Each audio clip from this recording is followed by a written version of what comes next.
여러분 안녕하세요. 칠분국어 시간입니다. 이번 시간에는 관동별곡 본사의 뒷부분에서 총석정에 올라 사선봉의 아름다운 모습을 묘사하고 있는 단락을 살펴보도록 하겠습니다. 화자는 이 단락에서 대구법, 대유법, 서리법 등을 사용해서 사선봉의 모습을 예찬하고 있습니다.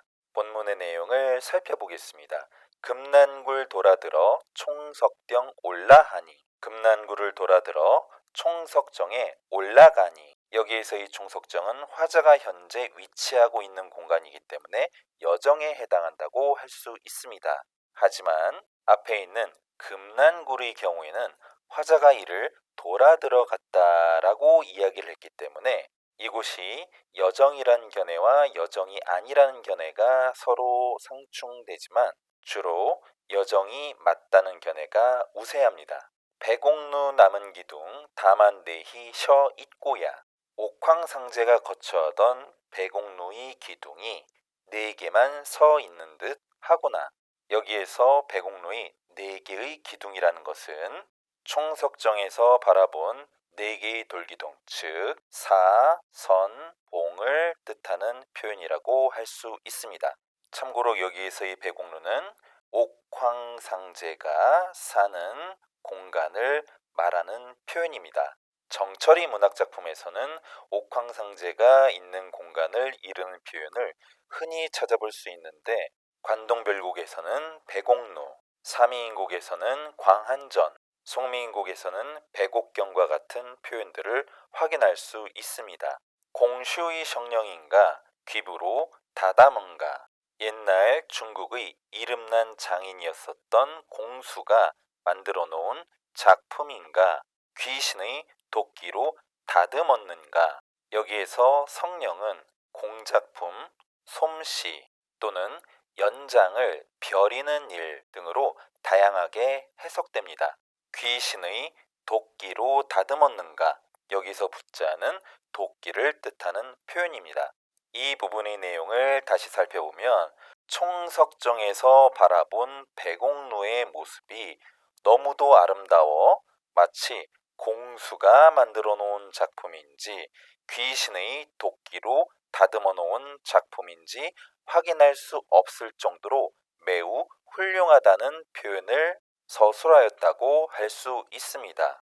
구타야 육면은 무엇을 샹 톳던고, 구태여 육면으로 된 돌기둥은 무엇을 본떴는가. 여기서 알 수 있는 점은 총석정에서 바라본 사선봉의 모습이 육면체의 기둥으로 되어 있다는 사실입니다. 여기에서 사선봉의 육면은 육합, 다시 말씀드리면 천지와 사방을 통틀어 이르는 말을 상징한다고 할 수 있습니다. 그러면 사선봉을 묘사하기 위해 사용된 수사법을 살펴보도록 하겠습니다.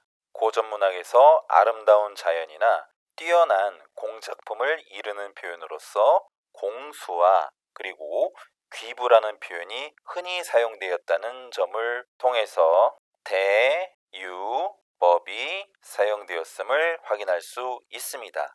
또한 앞뒤의 문장 구조가 같기 때문에 대꾸법이 사용되었음을 확인할 수 있고, 다듬었는가 그리고 본떴는가와 같은 표현 속에서 서리법이 사용되었다는 것을 알 수가 있습니다.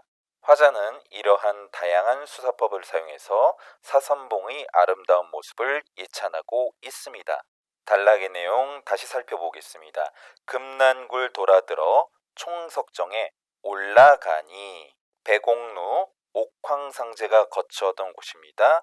기둥 네 개만 서 있는 듯 하구나. 옛날 중국의 명장인 공수가 만든 작품인가, 귀신의 도끼로 다듬었는가, 구태여 육면으로 된 돌기둥은 무엇을 본떴는가. 공수는 중국 고대의 솜씨 좋은 공장의 이름입니다. 성령은 연장을 벼리는 일 또는 제작한다 또는 솜씨, 제작품, 이러한 뜻을 가지고 있습니다. 귀부로 다다문가, 귀신의 도끼라는 뜻을 가지고 있습니다. 신기한 연장이나 훌륭한 세공을 이르는 말이라고 할 수 있습니다. 여기에서는 대유법이 쓰였고 공슈의 성령인가 귀부로 다담한가에서 대꾸법을 사용해서 사선봉의 아름다움을 예찬하고 있습니다. 구태야 육면은 무엇을 상토똥고, 육면은 육합, 다시 말씀드리면 천지와 사방을 통틀어 이른 말을 상징한다고 말씀을 드렸습니다. 말씀드린 문장들에서 사선봉의 모습을 대꾸, 대유, 서리법을 사용해서 예찬하고 있다는 사실을 확인했습니다. 지금까지 총석정에서 바라본 사선봉의 장관을 묘사하는 단락을 살펴봤는데, 이 단락에서 문제로 자주 출제되는 지점을 살펴보도록 하겠습니다. 여정을 확인하는 문제가 출제가 될 수 있습니다. 말씀드렸듯이 금남굴과 더불어 총석정이 여정에 해당한다고 했습니다. 다음 사선봉의 묘사에서 표현상 특징을 확인하는 문제가 출제될 수 있습니다. 대꾸법이 쓰였고 대유법이 사용되었습니다. 서리법이 사용되었습니다. 이러한 표현상 특징들을 사용해서 사선봉의 아름다운 모습을 묘사했습니다. 확인 문제를 살펴보도록 하겠습니다. 보기는 위의 총석정에서 일어나는 구개음화에 대한 설명이다. 다음 중 17세기 이후에 구개음화가 일어날 것으로 보이지 않는 것을 찾으라고 했습니다. 보기의 내용을 살펴보도록 하겠습니다.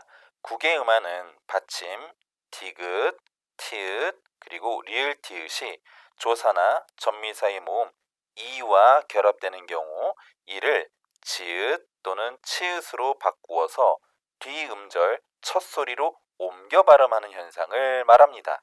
이러한 구개음화 현상은 17세기 이후 근대 국어에서 나타나기 시작하였는데, 현대 국어와는 달리 당시에는 받침이 아닌 음절이 첫 소리에 디귿 또는 티읕도 이 모음이나 반모음 이가 선행하는 모음, 다시 말씀드리면 이중 모음을 뜻합니다.